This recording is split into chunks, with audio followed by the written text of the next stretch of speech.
Have you ever felt like your own mind was working against you? Not just a fleeting thought of worry, but a storm of emotions so strong it shakes your very core: fear that paralyzes you before taking a step, anger that erupts before you even know why, anxiety that whispers the worst possible outcome into every situation. It's almost as if your mind has become a prison with bars made out of your own thoughts. And here's the cruel part: most people don't even realize they're the ones holding the keys. We tell ourselves, this is just how I am, or life is unfair. So of course I'm anxious, of course I'm angry. But what if I told you the real problem isn't the world around you, it's the lens through which you're viewing it? The ancient Stoics knew this long before psychology gave it a name. Our suffering is not created by events, but by our interpretation of those events. In today's world overflowing with stress, constant comparison, and endless uncertainty, this lesson is more urgent than ever. If you've ever wished you could silence the noise inside your head, if you've ever longed for a way to face life's chaos without being consumed by it, then stay with me. Because what I'm about to share may change the way you experience every single day from this point forward. Somewhere in this video, I will reveal what I believe is the most overlooked yet most powerful Stoic practice. A practice so simple that anyone can do it, yet so profound that it can stop fear, anger, and anxiety in their tracks. Think of it as the one tool you'll carry into battle when your emotions try to overthrow you. Don't miss it. This isn't just theory. I'll share stories, real examples, even personal reflections of moments when I too felt swallowed by negativity, and how applying Stoic wisdom transformed those moments into clarity. By the end, you'll see that peace isn't about escaping emotions, but mastering them. So if you're ready to take back control of your inner world, you're in the right place. This is Stoic Focus. Hit that like button, subscribe, and share this with someone who's fighting their own storm. Because what you're about to hear may just be the light they've been waiting for.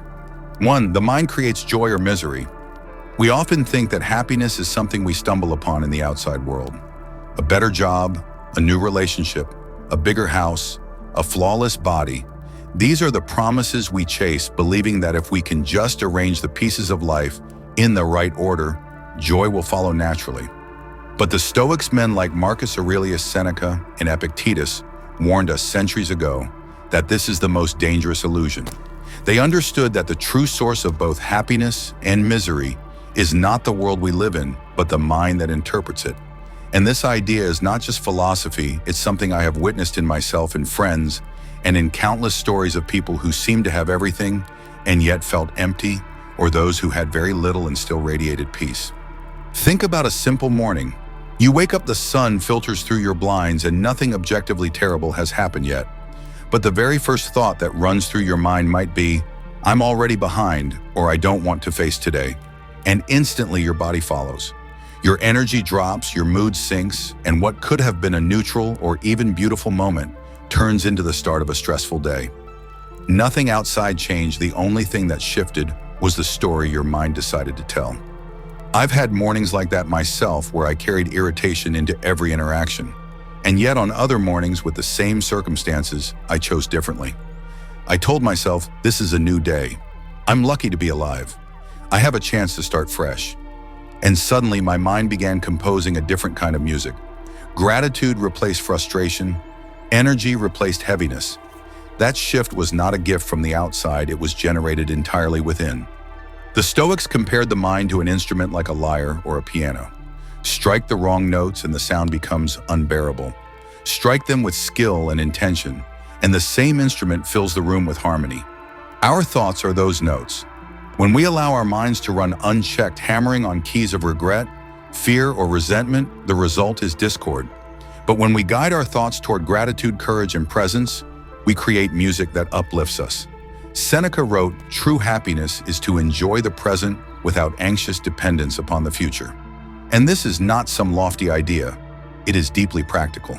Anxiety thrives when our minds fixate on what might go wrong. Depression festers when we obsess over what already went wrong. But the present moment, stripped of our judgments, is almost always bearable, and often it is quietly beautiful. I remember meeting a man years ago who had survived cancer. He told me something that stuck with me. Every morning I opened my eyes as already a good day. That wasn't denial. He still had bills to pay, worries about his health, and challenges to face. But his mind had learned to strike a different chord. Instead of waking up rehearsing disaster, he woke up rehearsing gratitude. And that simple decision to focus on what was present instead of what was missing changed everything about how he carried himself. He was not naive. He simply chose to be the master of his own thoughts. Now let's be honest. None of this is easy. The mind has habits, and most of us have trained ours poorly. We've fed it constant news cycles, endless comparisons on social media, internal criticism so sharp we wouldn't dare say it to another person. If you talk to your friends the way you sometimes talk to yourself, you would have no friends left. And yet we let those inner voices play on repeat. The Stoics remind us that these voices are not fate, they are habits, and habits can be changed. You can ask yourself in a moment of heaviness, am I pressing the wrong key? Am I choosing to play a song of misery when I could play one of hope? That simple question interrupts the cycle. It creates space for you to redirect. Modern science echoes this wisdom. Neuroscientists tell us that our brains form pathways, and the more we rehearse a thought, the stronger that pathway becomes. Think I'm a failure enough times and it becomes a paved highway, easy for your brain to travel. But think I'm learning, I'm improving, I'm resilient, and you start building a new road. Over time, that new road becomes the path of least resistance. The Stoics didn't have MRI machines, but they understood this truth from observation. What you dwell on, you become. Let me give you a practical exercise that has worked for me. When negativity rises, don't fight it head on, that often strengthens it. Instead, pause and add one thought of gratitude. Just one. Maybe it's, I'm grateful for this breath, or I'm grateful I have someone who cares about me. That single note of gratitude disrupts the downward spiral. From there, you can choose another note and another. Slowly, you shift the entire melody. It's not about pretending everything is perfect. It's about reminding your mind that not everything is broken. Joy isn't buried in some future achievement. It's already within you, waiting for permission to rise. Marcus Aurelius captured this perfectly when he wrote, "Very little is needed to make a happy life. It is all within yourself and your way of thinking." This emperor had every reason to be consumed by stress wars on his borders, betrayal in his court, a fragile empire resting on his decisions. Yet his private writings show a man constantly returning to this truth: happiness is not outside, it is inside. If an emperor under that weight could find joy in the present, so can we. I found that some of my happiest moments were the simplest.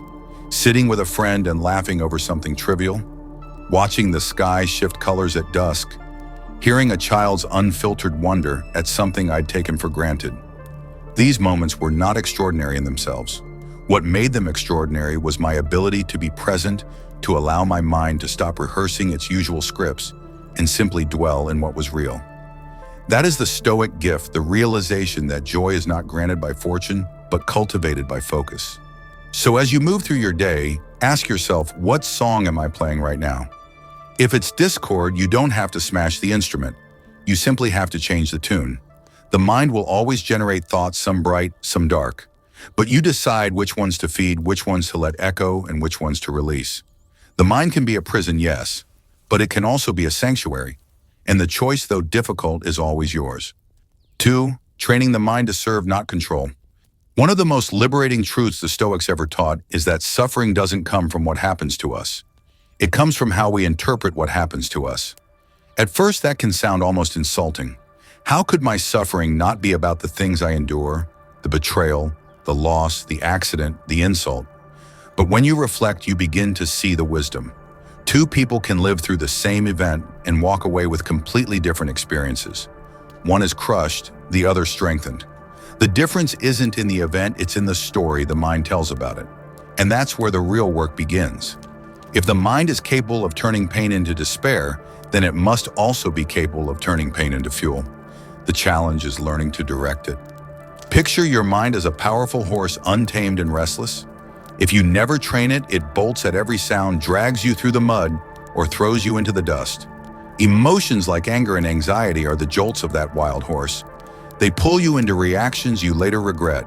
You say words you wish you could take back. You act from fear instead of clarity. You let your mood dictate your relationships.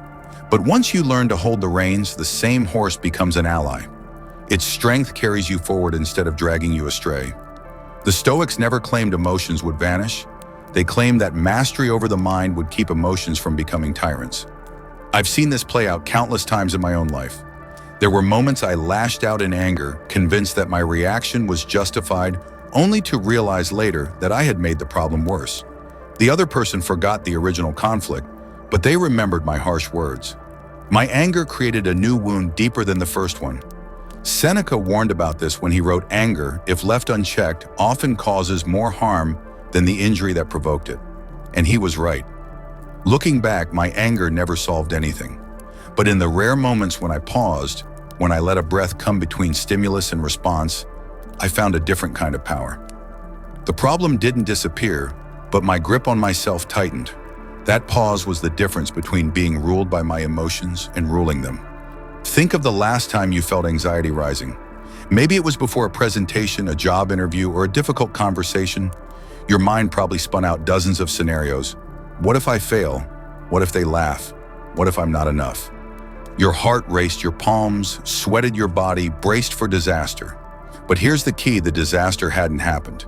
Your mind was writing a script and your body was simply acting it out. In that moment, the mind was in control of you. Stoicism invites you to flip the script. Instead of letting your mind dictate the story, you remind yourself these are just judgments, not facts. Marcus Aurelius put it beautifully.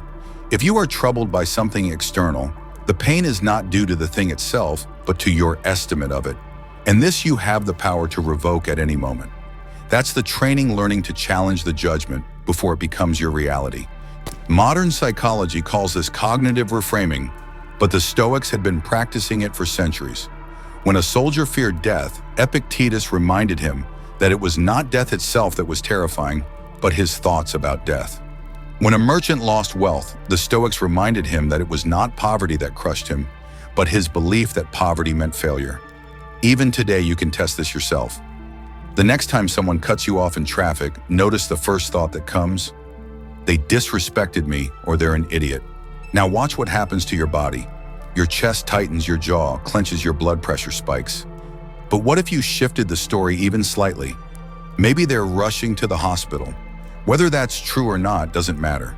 What matters is that your mind just created a new story and your body relaxed. Nothing about the external event changed. What changed was the meaning your mind assigned to it. That is the power you carry everywhere. Of course, training the mind is not a one-time event. You don't learn control by reading one quote or watching one video. Just like training a muscle, it takes repetition. Imagine walking into a gym lifting a weight once and expecting to be strong forever. Absurd, right? But that's how many of us treat mental discipline. We hope a single insight will transform us, only to collapse back into old habits at the first sign of stress. The Stoics were wiser. They practiced daily. Marcus Aurelius wrote reminders to himself in his journal, not for us, but to reinforce his own training. Seneca advised rehearsing difficulties in advance, preparing the mind for storms before they arrived. Epictetus compared philosophy to sharpening a blade. Constant, deliberate practice was the only way to keep it useful. One exercise I found practical is what I call the pause and redirect.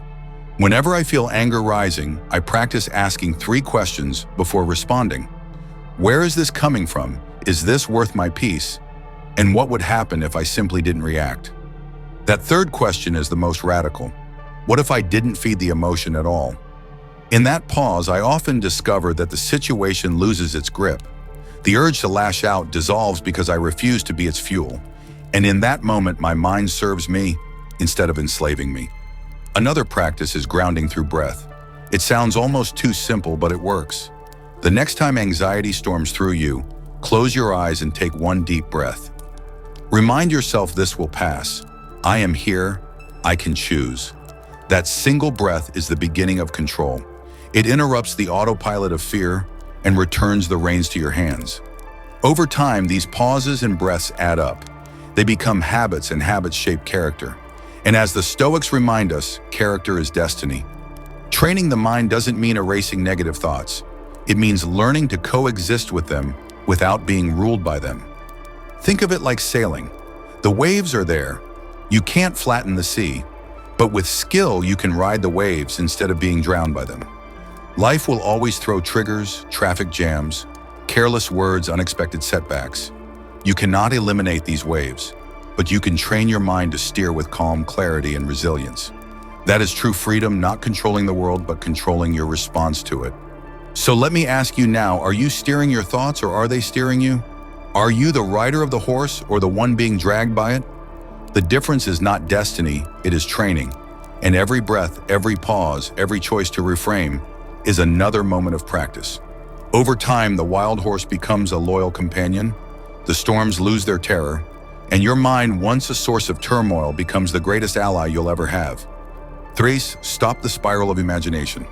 One of the cruelest tricks the human mind plays on us is its ability to create suffering from events that haven't even happened. Think about it. How many nights have you lain awake not because of something real, but because of a movie your imagination was projecting across the walls of your mind? You imagine a conversation going badly, a meeting turning into humiliation, a relationship ending in disaster, or a future filled with loss. Your heart races, your stomach twists, and yet if someone were to look around the room, nothing at all was happening. You were safe, you were breathing, you were fine. The pain was entirely manufactured. The Stoics knew this well. Seneca wrote, "We suffer more often in imagination than in reality." And the truth of that statement has only grown sharper in the modern age. I remember when I was younger waiting for an important phone call. My imagination spun 100 worst-case scenarios in just a few minutes. What if it was rejection? What if it was bad news about a family member? What if it meant the end of something I had worked for? By the time the phone finally rang, my pulse was pounding as if I had already lived through 10 tragedies. When I answered, it turned out to be nothing dramatic at all, just a small update that everything was fine. I laughed at myself afterward, but the lesson was clear. My suffering wasn't from the phone call. It was from the story my imagination had told. The mind is a brilliant filmmaker, but left unchecked, it often specializes in horror films. The danger of this mental spiral is that the body doesn't know the difference between imagination and reality. When you imagine failure, betrayal, or loss, your nervous system reacts as if those things are happening right now.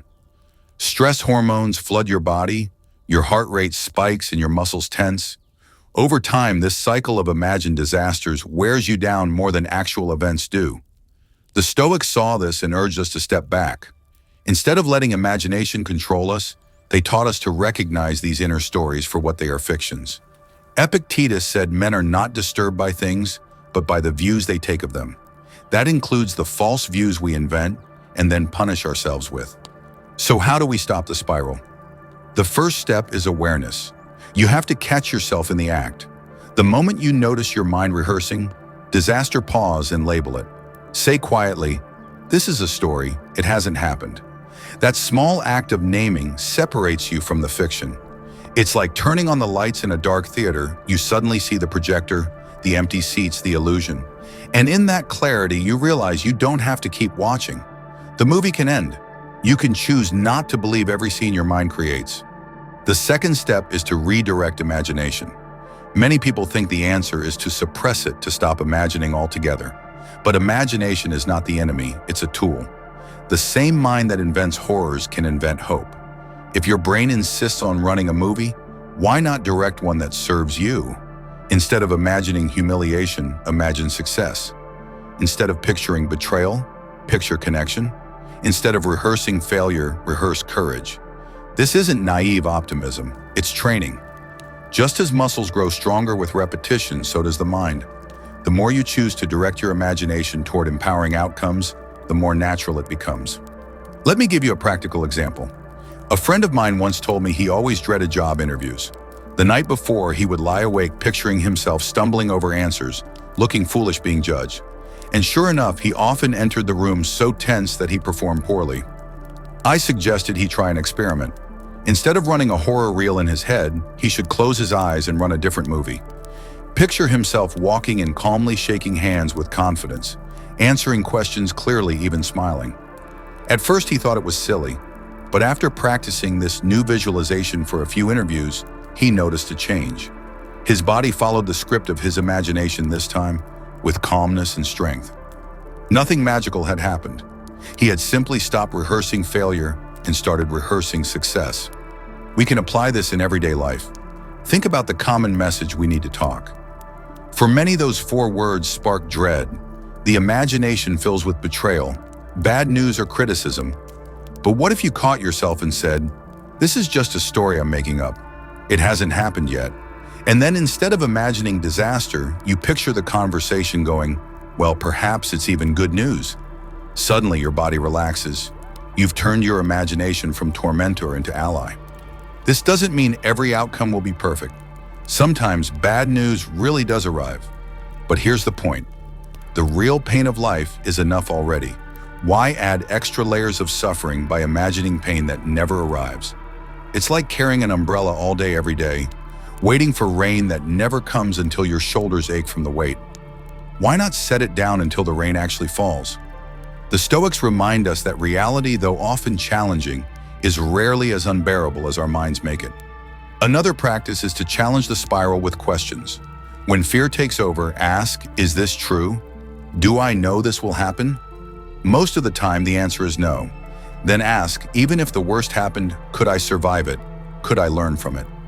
The Stoics often use this technique called premeditatio malorum, imagining the worst in order to shrink its power. By looking at the worst calmly, you rob it of its ability to terrify. Ironically, facing the worst with reason helps you stop fearing the 1,000 imagined versions that never come. I have found great freedom in a simple mantra. This is only a thought. When my mind starts its spiral, whether about work relationships or health, I remind myself of this truth. It doesn't silence the thought instantly, but it loosens its grip.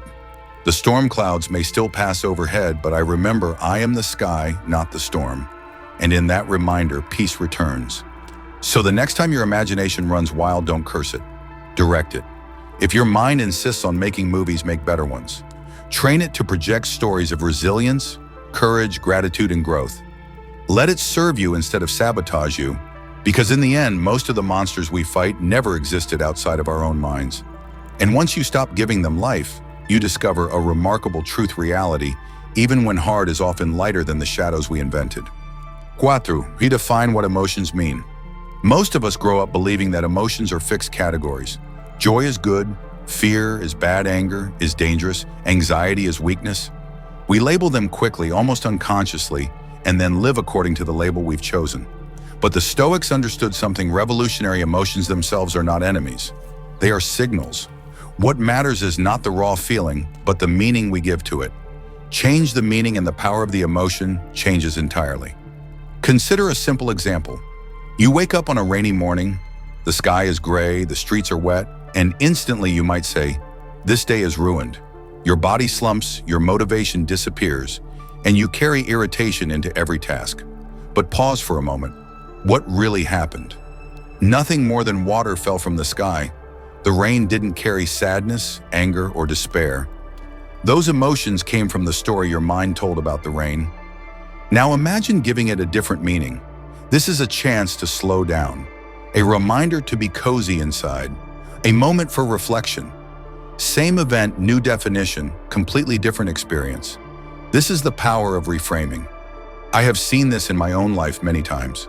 Before giving a speech, my heart would race, my palms would sweat, and my first thought was, "I'm too anxious to do this." The anxiety felt like proof that I wasn't ready. But then I learned to redefine it. What if this wasn't anxiety? What if it was energy? What if my heart racing simply meant my body was preparing me to rise to the occasion? That small shift turned fear into fuel. The symptoms were the same, but the meaning was different. And the meaning was what determined the outcome. With this new definition, I no longer tried to fight the feeling, I used it.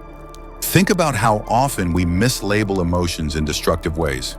Frustration shows up, and we call it weakness. But what if frustration is simply a sign that something matters deeply to us, that our values are being tested? Fear arrives, and we call it failure. But what if fear is just the body's way of reminding us we're stepping into growth, stretching beyond comfort? Even sadness, often treated as an enemy, can be seen as proof of love, of caring so much that the absence hurts. These redefinitions don't erase the difficulty of the feeling, but they transform how we relate to it. Instead of fighting emotions like intruders, we welcome them as messengers. The Stoics were not cold, emotionless statues. That's a common misunderstanding.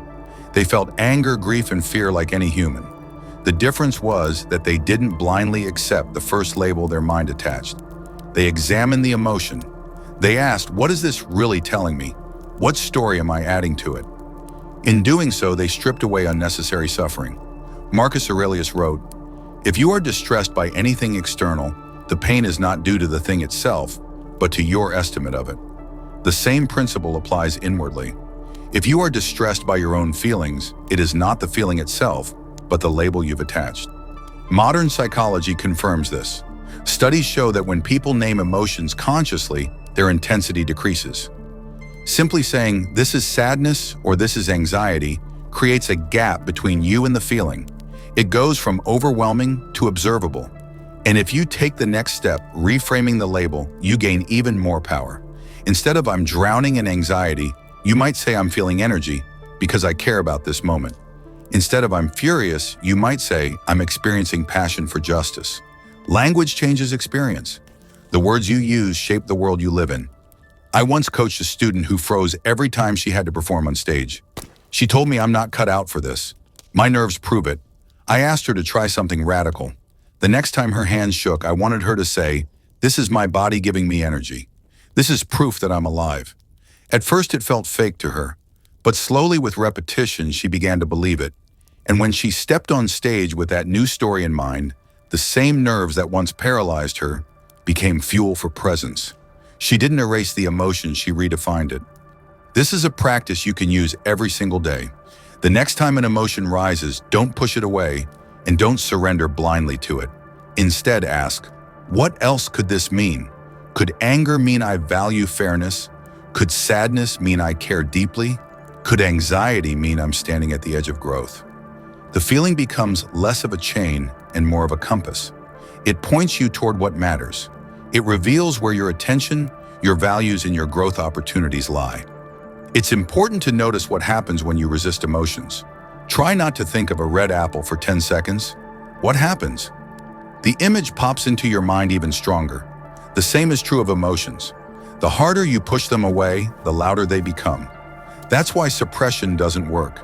The Stoic path is not suppression, but transformation. By redefining emotions, you disarm them. They no longer need to be silenced because they no longer threaten you. I remember a time when grief struck me unexpectedly. I had lost someone I cared about, and the waves of sadness felt unbearable. My first instinct was to label it as weakness, as something I needed to overcome quickly. But then I remembered sadness is the cost of love.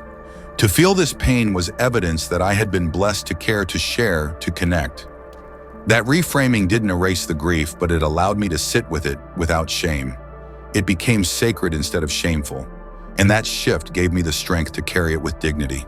So here is the practice I leave you with when emotions arrive. Don't ask, "How do I get rid of this?" Ask instead, "What is this trying to tell me? What meaning am I giving it? And is there another meaning that serves me better?" Emotions are not here to break you. They are here to teach you. Redefine them and you transform not only the emotion, but your entire experience of life. The waves will never stop coming, fear, anger, sadness, joy. But you don't have to drown in them. You can learn to surf, to ride them with awareness and grace. That's the Stoic art, not to run from life's feelings, but to see them clearly, redefine them wisely, and let them guide you towards strength instead of despair. In that reframing lies one of the greatest freedoms you'll ever discover, the freedom to decide what your emotions mean, and therefore the freedom to decide how you live. Lesson 5. Understand the mechanics of the mind. If you want to master your emotions, you first have to understand the machine that produces them. The mind is the most powerful tool you will ever own, yet most of us use it with less awareness than we use our phones. We carry this incredible instrument around every day, and instead of commanding it, we let it wander aimlessly, producing loops of worry, spirals of fear, and storms of anger. The Stoics knew this truth long ago. Marcus Aurelius wrote, "You have power over your mind, not outside events. Realize this, and you will find strength." But here's the irony: the very thing we have the most influence over the mind is the thing we often understand the least. Think of your mind as a garden. If you ignore it, weeds of negativity will grow fast, choking out anything good. If you plant seeds of gratitude, clarity, and discipline, those are the plants that will flourish. The soil itself doesn't choose, it simply nurtures whatever is sown. Your thoughts are those seeds. The more you repeat them, the more they take root. If you've ever caught yourself thinking, "I'm not good enough," or "things always go wrong for me," you've seen how repetition builds belief. Those beliefs then shape your emotions, your choices, even your future. The mechanics of the mind are simple. What you feed grows, what you starve dies. Yet we often fail to see how much power we hold in choosing what we feed. Modern science agrees with the Stoics. Neuroscience tells us that the brain builds neural pathways based on repetition. The more often you travel a road, the easier it becomes to walk. A single thought like "I'm a failure" repeated enough times becomes a paved highway. Soon it feels like the only path. But here's the good news: you can build new roads. Every time you catch yourself in a negative loop and choose to redirect, you're laying down fresh pavement. At first it feels awkward. The weeds are thick, the ground uneven. But with practice, the new road becomes smoother, easier, and eventually it's the path your mind naturally takes. The Stoics didn't know about neural wiring, but they observed the same truth habits of thought shape character and character shapes destiny. Let me share a personal example. I once faced a series of failures that left me doubting myself.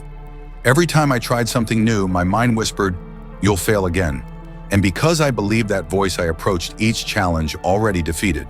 The results predictably were poor, which only confirmed the belief. It was a vicious loop. The mechanics of my mind were working against me because I had unknowingly programmed them that way. It wasn't until I deliberately began to reframe my self-talk, reminding myself I'm learning, I'm improving, mistakes are part of growth, that the loop began to change. Slowly, the voice of doubt grew quieter, replaced by a voice of encouragement. The failures didn't vanish, but my response to them did, and that response made all the difference.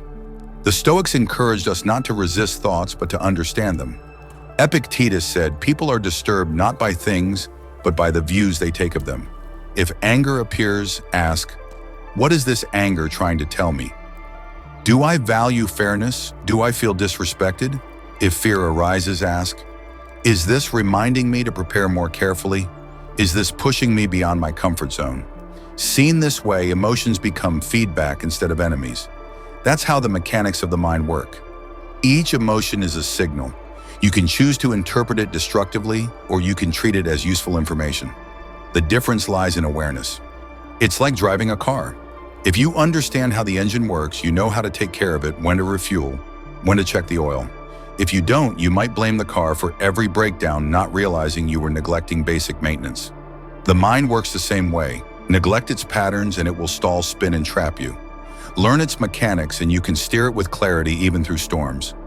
Another aspect of the mind's mechanics is its tendency to magnify whatever we focus on.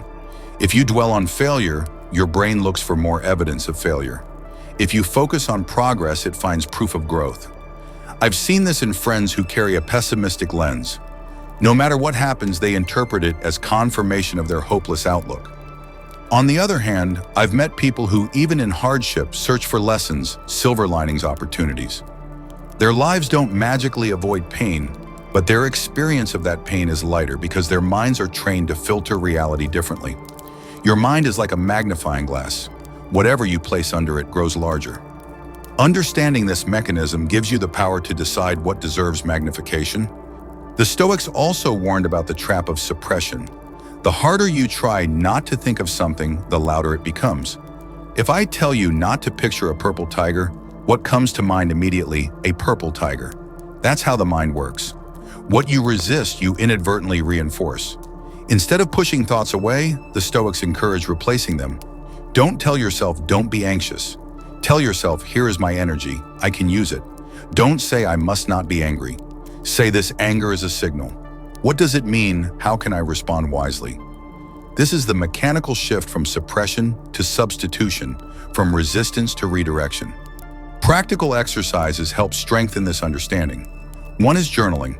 At the end of the day, write down the strongest emotion you felt, then trace it back. What triggered it? What thought defined it? Could you interpret it differently? Over time, this practice reveals patterns, recurring thoughts, hidden beliefs, automatic labels. You begin to see the mechanics in action. Another exercise is mindfulness. Spend a few minutes each day simply observing your thoughts as if watching clouds pass through the sky. Notice how one thought leads to another, how quickly the mind jumps from past to future. You realize that your thoughts are not you, they are whether temporary and changing. You are the sky that holds them. This awareness is transformative. The most powerful shift happens when you truly internalize that your thoughts are not commands, they are suggestions. The mind offers them, but you decide which ones to accept. When you stop identifying with every thought, the machinery loses its grip. The gears still turn, but you're no longer trapped inside them. You become the driver, not the passenger. And once you understand this, you can use the mechanics of the mind to build resilience, clarity, and peace. So ask yourself, what thoughts are shaping my life today? Are they leading me toward calm or toward chaos? Are they weeds or seeds? Remember, the mind is not your enemy. It is a powerful engine. But engines need guidance, fuel, and care. If you leave it on autopilot, it will drive you into ditches. If you understand its mechanics and train it with discipline, it will carry you to places of strength you never thought possible. That is the promise of Stoic practice, not to silence the mind, but to learn how it works so you can work with it. And when you do, the very thing that once overwhelmed you becomes the ally that sustains you. Lesson 6, step back, you are not your thoughts. One of the greatest breakthroughs you can have in your inner life is realizing that you are not your thoughts. At first, this idea feels strange. After all, if I am not my thoughts, then who am I? We spend so much of our lives identifying with whatever the mind produces that it feels natural to assume those words, images, and judgments are us. But they are not. The Stoics understood this deeply. They taught that thoughts are passing impressions like clouds drifting across the sky. You are not the cloud, you are the sky. The storm may thunder, but the sky remains vast, steady, and untouched. The challenge is learning to step back far enough to see the difference. Let me give you an example. Imagine you're in the middle of a meeting and suddenly a thought bursts into your mind. What if I say something stupid? What if everyone thinks I don't belong here? Your heart races, your palms sweat, and you start stumbling over your words. It feels as if the thought has become reality. But stop for a moment. What actually happened? Nothing. No one laughed, no one judged, no one spoke. The only thing that occurred was a thought. Yet because you fused with it, because you believed it was you, it took control. When you begin to see that a thought is only a suggestion, not a command, you reclaim your power. You don't have to obey every voice that echoes in your head. The practice of stepping back is what modern psychology calls cognitive diffusion and what the Stoics called awareness. Marcus Aurelius reminded himself again and again in his meditations. The soul becomes dyed with the color of its thoughts. He wrote those words not to shame himself, but to remind himself to watch what he identified with. If he clung to anger, he became anger. If he clung to fear, he became fear. But if he learned to step back, he could choose which thoughts to embrace and which to let go. The same is true for us. I have struggled with this personally. There were times when a single anxious thought spiraled into a whole day of tension. I believed every word my mind whispered. You're not prepared. You're going to fail. You're not good enough. And because I believed it, my body carried it tight, shoulders shallow, breathing, clenched jaw. But the moment I started practicing observation, things changed. Instead of saying I am anxious, I began to say I notice anxiety. That one shift created distance. Anxiety went from being my identity to being an experience I was witnessing. And once I was the witness, I was no longer powerless. I could breathe. I could decide how to act. The thought was still there, but it no longer ruled me. The Stoics gave us tools for this. One of the simplest is labeling. When a thought arises, don't let it sweep you away. Name it. This is fear. This is frustration. This is judgment. By naming it, you build a boundary. The thought goes from overwhelming to observable. Science confirms this too. Studies show that labeling emotions reduces their intensity by calming the amygdala, the part of the brain that reacts with alarm. The Stoics discovered this truth centuries before neuroscience. Awareness weakens the grip of thought. Another powerful tool is perspective. When a thought feels overwhelming, zoom out. Ask, will this matter a week from now? A month? A year? Most of the time, the answer is no. What feels massive in the moment shrinks under the lens of time. Or ask, is this something I can control? If yes, take action. If no, let it go. Epictetus said, some things are in our control and some things are not. Distinguishing the two frees you from needless suffering. The thought loses its power when you realize it demands control over something that was never yours to begin with. Mindfulness is another practice that aligns perfectly with Stoicism. When a strong thought arises, pause. Take one deep breath in, one slow breath out. Bring your attention to the present moment, the sensation of air filling your lungs, the weight of your body in the chair, the sound around you. By grounding yourself in the now, you step outside the whirlwind of thought. You realize that the mind can chatter endlessly, but you are still here steady and calm, like the mountain beneath the storm. Think of it like standing by a river. Thoughts are the current rushing and swirling with debris. Most of us jump in, swept away by whatever thought floats by. But you don't have to. You can stand on the bank, watch the river flow, and decide which pieces of driftwood to pick up and which to let pass. That is the art of stepping back. You are the observer, not the flood. Once you learn this, you are free. Of course, this doesn't mean thoughts stop coming. The mind will always produce stories. That is its nature. But freedom comes not from silencing the mind, but from choosing how you relate to it. You don't have to stop the clouds. You just stop mistaking yourself for the cloud. You don't have to stop the storm. You just remember you are the sky. This is what allows you to stay calm even when life is chaotic. You see the thoughts, but you know they are not you. I once spoke with a man who had suffered panic attacks for years. He told me that the hardest part wasn't the racing heart or the shortness of breath. It was the thought, "I'm dying." Every time that thought arose, he fused with it completely, and the fear spiraled. But through therapy and practice, he learned to step back and say instead, "I noticed the thought that I'm dying." That shift didn't erase the symptoms, but it broke the cycle. The thought lost its absolute power because he no longer believed it automatically. He became the witness. Over time, his panic attacks grew less intense and less frequent. The thoughts still came, but they no longer defined him. So here's the practice for you. The next time a negative thought intrudes, don't fight it and don't obey it. Simply say, "I noticed the thought that," and complete the sentence. I noticed the thought that I'm not enough. I noticed the thought that things will go wrong. Immediately you will feel space open up inside you. In that space is your freedom. You can choose your action instead of reacting blindly. You can breathe, smile, and move forward. The thought may follow, but it is now a shadow, not a master. The Stoics believe that wisdom begins with self-awareness. To know yourself is to know that you are not every passing judgment, every fleeting image, every emotional surge. You are deeper, steadier, greater than all of them. When you step back and see thoughts for what they are, temporary, optional, not commands, you gain a kind of unshakable freedom. Life doesn't get easier, but you get steadier. Problems don't vanish, but you face them, anchored, not adrift. Remember this, you are not your thoughts. You are the one who sees them. And when you live from that place of awareness, no storm of the mind can drown you. You remain the sky, vast, calm, unbroken, watching the clouds pass by. 7. Train your mind daily to conquer negativity. If there is one truth the Stoics repeated more than any other, it is this. Mastery is not a single achievement, but a daily practice. No one wakes up one morning suddenly immune to anger, fear, or anxiety. These emotions are part of being human, and they will visit us for the rest of our lives. The difference between a life enslaved to them and a life guided by wisdom is training small, consistent actions that reshape the mind over time. Just as no athlete builds strength by lifting a weight, once no philosopher builds resilience with a single insight. It is repetition, discipline, and patience that transform the mind into an ally instead of an enemy. Think of emotional discipline like hygiene. You don't brush your teeth once and declare victory over decay.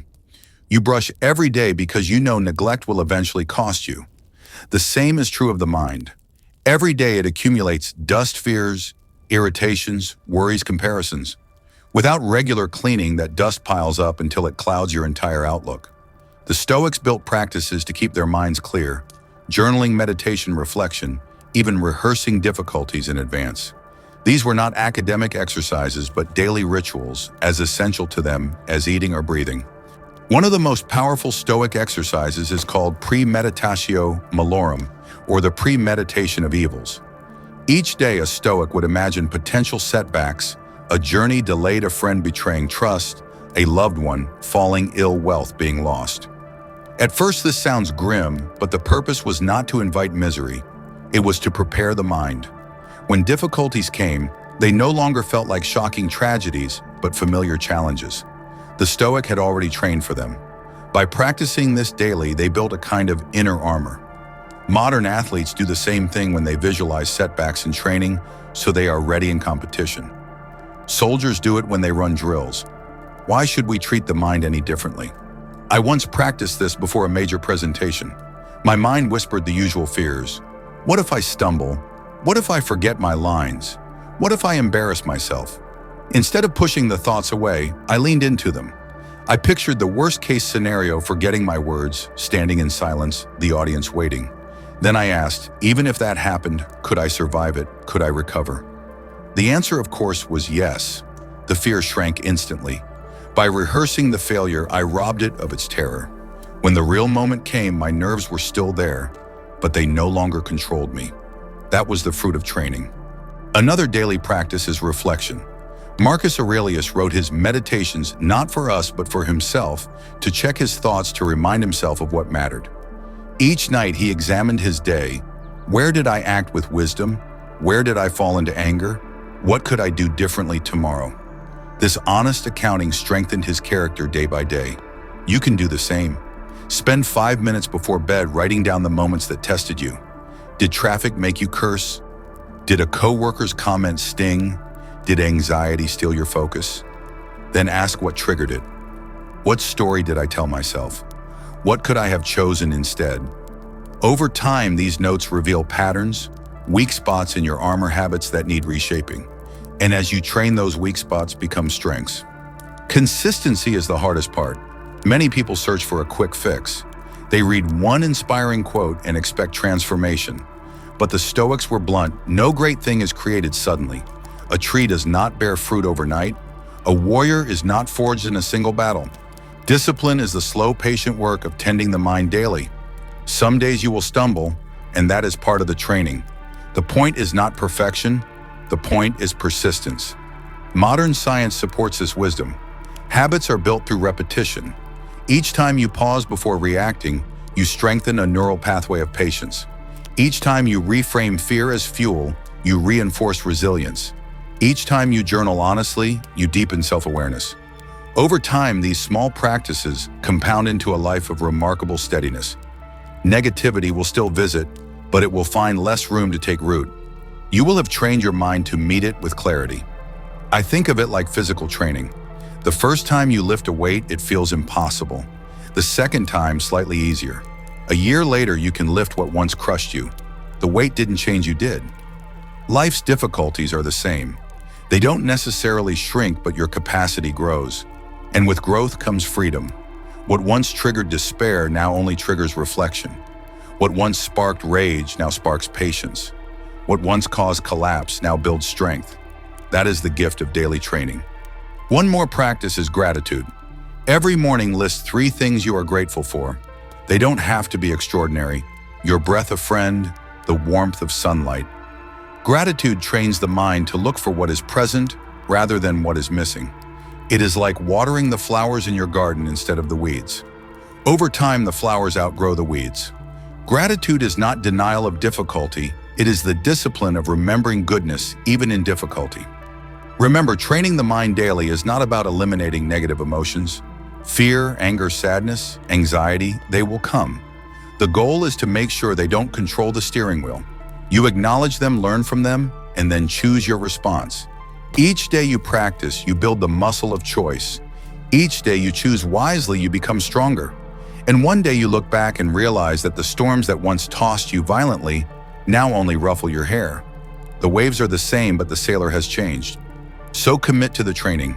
5 minutes of reflection at night, a pause of breath before reacting, a moment of gratitude in the morning. Small acts repeated daily reshape the entire inner landscape. Do this and negativity loses its throne. You will still feel it, but it will no longer own you. You will stand steady like the Stoics before you, not because life became easier, but because you became stronger. And that strength built day by day will carry you through every storm ahead.